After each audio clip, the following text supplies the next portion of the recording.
Samsung Galaxy S27 ultra এই ফোনটাতে upgrade করা কি সত্যি আলট্রা লেভেলের হইতে যাচ্ছে নাকি পুরনো ডিভাইসে স্যামসাং নতুন কিছু ফিচার দিয়ে চালাই দেবে। এখনো পর্যন্ত যেসব তথ্য সামনে আসছে সেইগুলো আজকে জানাবো আপনাদেরকে। তবে যেসব ইনফরমেশন শুনতে পাচ্ছি তাতে ডিসপ্লে, প্রসেসর, ক্যামেরা আর ব্যাটারি সব জায়গাতেই বড় পরিবর্তনের ইঙ্গিত দেখা যাচ্ছে। তবে মজার ব্যাপার হচ্ছে এর কিছু স্পেসিফিকেশন নিয়ে ইতিমধ্যে পরস্পর বিরোধী খবর আসছে। ডিসপ্লেতে নতুন M16 OLED প্যানেলের সঙ্গে প্রাইভেসি মোড আসার কথা শোনা যাচ্ছে, অর্থাৎ ওই যে পাশ থেকে তাকালে কিছু দেখা যায় না, বাট আপনি ক্লিয়ারলি দেখতে পারবেন। কিন্তু একটা কথা স্বীকার করতেই হয়, স্যামসাং এর আলট্রা সিরিজে ডিসপ্লে এমনিতেই ইন্ডাস্ট্রি লিডিং, তাই শুধু ব্রাইটনেস বা কালার না, এই ধরনের বাস্তববাদী সুবিধাই কিন্তু বেশি গুরুত্বপূর্ণ আমাদের জন্য। পারফরমেন্সে যাকে সবচেয়ে বড় আকর্ষণ হইতে পারে 2 ন্যানোমিটারের স্ন্যাপড্রাগন 8 Elite Gen 6 Pro।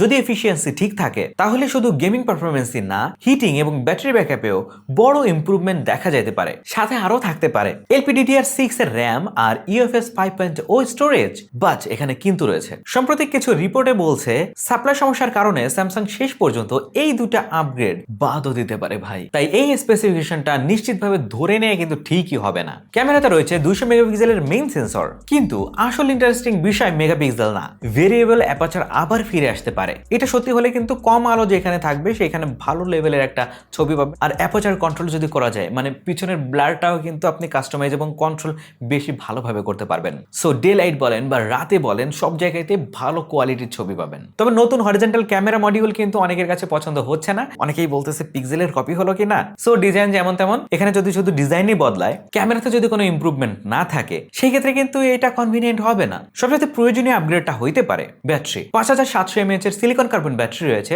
এর গুঞ্জন সত্যি হলে স্যামসাং অবশেষে আলট্রা সিরিজে ব্যাটারি নিয়ে বড় একটা পদক্ষেপ নিচ্ছে। সাথে QI2 ম্যাগনেটিক চার্জিং এলে আইফোনের ম্যাক্স অ্যাপের মতো অ্যাক্সেসরিজ ব্যবহার করে অনেক সহজ হবে। আমার মতে ফ্ল্যাশি AI ফিচারের চেয়ে এই দুই পরিবর্তন ব্যবহারকারীর জন্য বেশি কাজের হবে। আবার শোনা যাচ্ছে নতুন S Pen ও আসতে পারে, কিন্তু এটা কেমন হবে, আগের ডিজাইন ল্যাঙ্গুয়েজে হবে কিনা সেটা এখনো জানা যায় নাই। সব মিলিয়ে লিক্স সত্যি হলে S27 আলট্রা S26 আলট্রার ছোটখাটো রিফ্রেশ না হয়ে বেশ মিনিংফুল আপগ্রেড হইতে পারে। তবে মনে রাখবেন, স্যামসাং এখনো ফোনটি অফিসিয়ালি অ্যানাউন্স করেনি। বাংলাদেশে অফিসিয়াল দামও মানে আনুমানিকভাবে ধরা যায়, বেস ভ্যারিয়েন্টের দাম আনুমানিক 2,20,000 থেকে 2,50,000 টাকার আশেপাশে হইতে পারে। অর্থাৎ স্পেসিফিকেশন যতই আলট্রা হোক না কেন, দামটাও কিন্তু আলট্রা হওয়ার সম্ভাবনাই বেশি। আপনাদের কাছে কেমন লাগলো আজকের আপডেটটি জানাতে ভুলবেন না, জানিয়ে দিন কমেন্ট সেকশনে। এখনো যারা চ্যানেলটিকে সাবস্ক্রাইব করেনি, এখনই সাবস্ক্রাইব করে রাখেন। দেখা হচ্ছে পরবর্তী ভিডিওতে। আল্লাহ হাফেজ।